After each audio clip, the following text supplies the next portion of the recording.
Кога ќе стапи во сила оваа законска регулатива? Беше најавено во септември.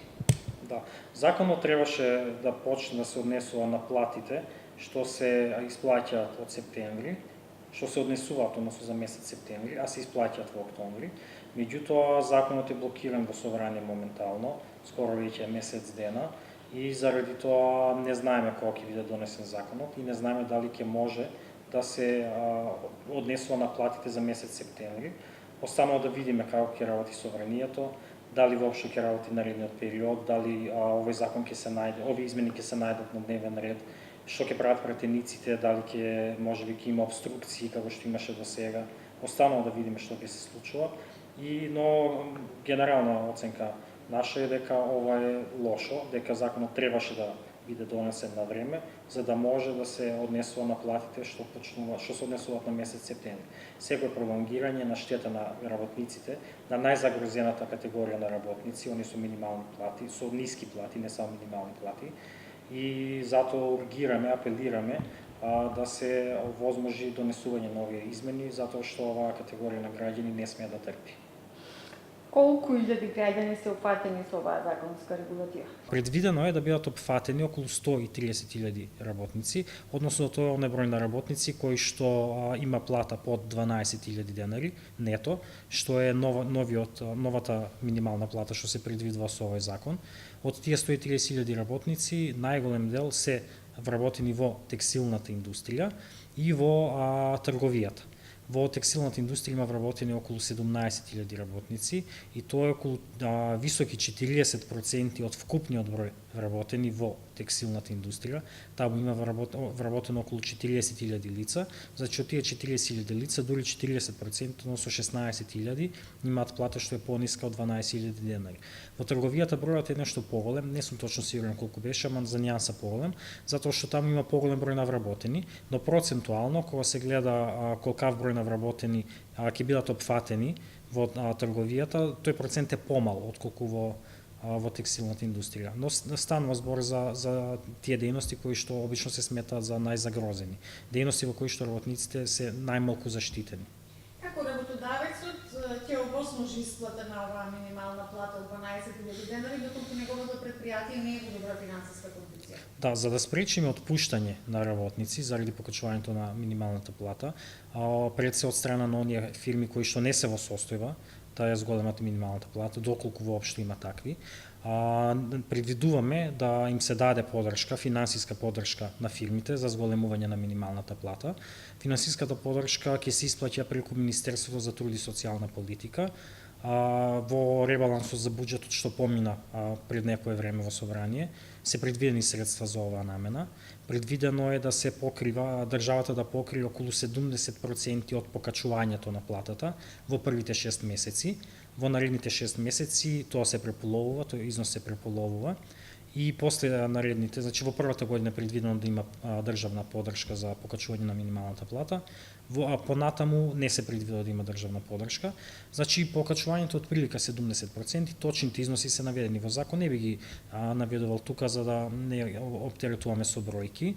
И за да се добие подршка, фирмите ќе треба да кажат за кои вработени барат финансиска подршка и после за тие вработени ќе биде обезбедена финансиска подршка од страна на институциите. Ќе биде потребно фирмата да исполнува одредени услови за да може да аплицира за помошта. Еден од главните услови е дека фирмата не треба да биде високо профитабилна, односно не треба да остварува добивка, нето добивка по одоночување во износ поголем од 10% од незините вкупни расходи. Со овој услов сакаме да ги елиминираме оние фирми кои што реално имаат моќ да ги покачат минималните плати, значи сакаме да ги поддржиме само оние фирми кои што не се во можност да ги зголемат платите. Тоа е главниот услов, има и други услови, например фирмата да не е веќе ослободена од плаќање придонеси или даноци врз основа на одредени владини програми од минатото како Македонија вработува и слично. Кој период го опфаќа оваа законска регулатива?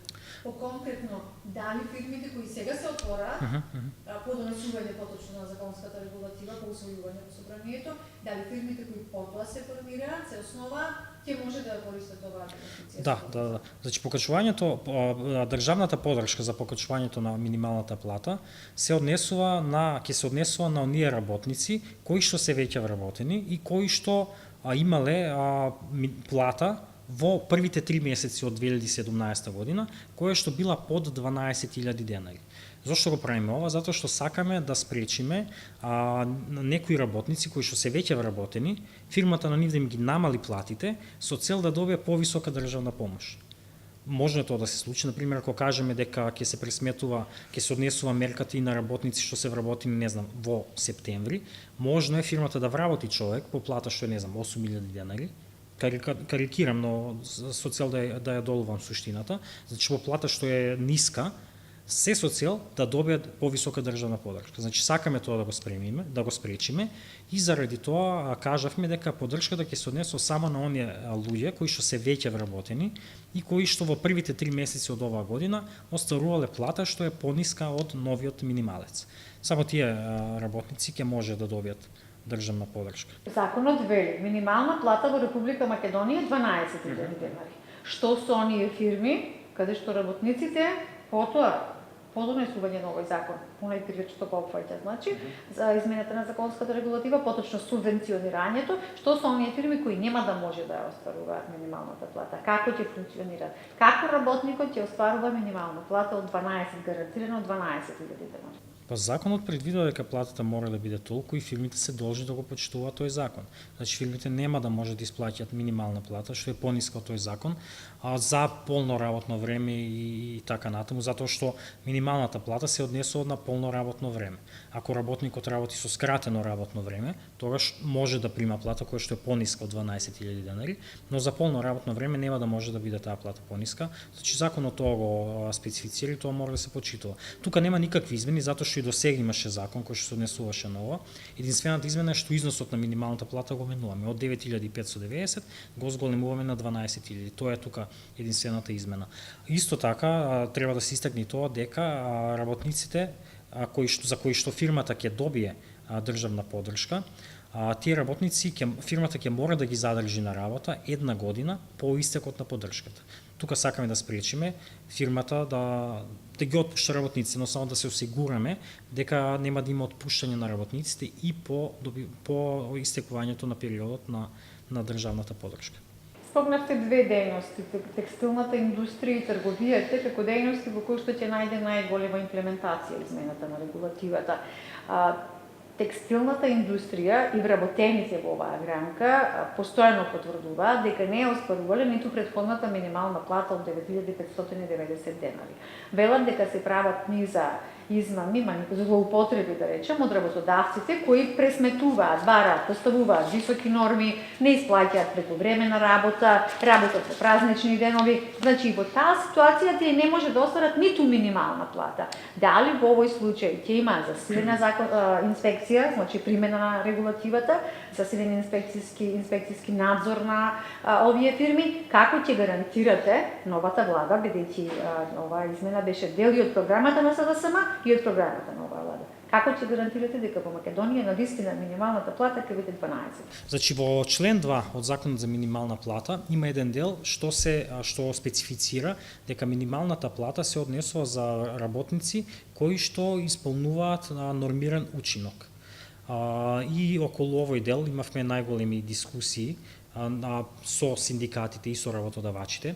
Синдикатите кажуваа дека овој дел, нормираниот учинок, се користи како изговор од страна на работодавачите за да не се исплаќа минимална плата. Кажуваа дека работодавачот ќе каже дека тој работник не го исполнил учинокот овој месец и заради тоа не може да добие минимална плата, туку ќе добие плата што е пониска од минималната. Од друга страна и синдикатите предлага да се избрише делот за нормираниот учинок целосно од законот.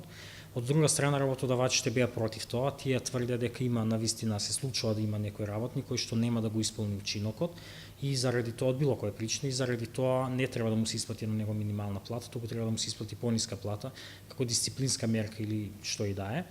и заради тоа што имавме тука спротивставени ставови од двете страни, се дојде до едно решение кое што гласи така што останува делот за нормиран учинок, меѓутоа кога ќе секоја фирма треба да има тој нормиран учинок, да го специфицира во нејзини документи, односно да има специфицирано, да има јасен документ во кој што јасно ќе стои колку изнесува нормираниот учинок и при носењето на тој документ мора да ги консултира работниците, односно тој документ мора да биде донесен во соработка со работниците. Значи не може само фирмата, само газдите да кажат нормираниот учинок изнесува волку, ако работниците не се согласуваат со тоа, документот нема да биде валиден. Така што се постигна такво решение и дополнително тој нормиран учинок мора да биде поставен така што ќе се однесува на минимум 80% од вработените. Значи не може да биде поставен на премногу високо ниво, така што ни еден работник нема или мал број вработени ќе го достигнуваат, туку мора да биде поставен на такво ниво што минимум 80% од вработените ќе го постигнуваат. Значи тоа е едно соломонско решение. Не знам колку ќе бидат задоволни двете страни. Она што вака првични информации ми покажува дека и двете страни не се задоволни, ни синдикатите, ни работодавачите не се задоволни, но тоа е компромисот. Компромисот секогаш резултира во незадоволство од двете страни. Ќе видиме како ќе функционира тоа во праксата. Времето ќе покаже што ќе се случува. Во врска со инспекциите, да, тоа е голем проблем.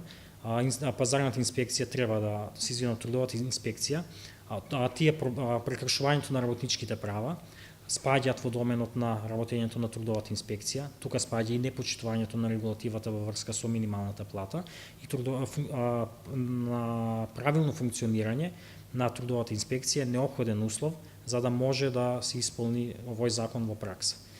Оние предпријатија кои ќе имаат лоша финансиска кондиција, за нив ќе важи другата законска регулатива, бидејќи нема да може да ги користат и натаму бенефициите на овој закон.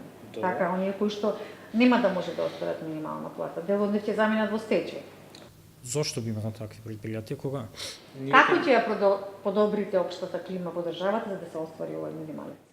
Па не, значи за минималецот, не верувам дека ќе има проблеми. Ние имавме консултации при изготвувањето на текстот на законот и со синдикатите и со работодавачите. Работодавачите генерално нема проблем на висината на платата. Сите организации на работодавачи, бизнес конфедерација, сите тие организации, стопанските комори, сите, никој не се пожали на висината на минималната плата. Нивниот став генерален беше дека фирмите може да ја постигнат оваа плата, дека тоа не би требало да биде проблем, особено со ова државна поддршка, така што ја искрено не верувам дека ќе има некои такви проблеми, не верувам дека ќе дојде до отпуштање.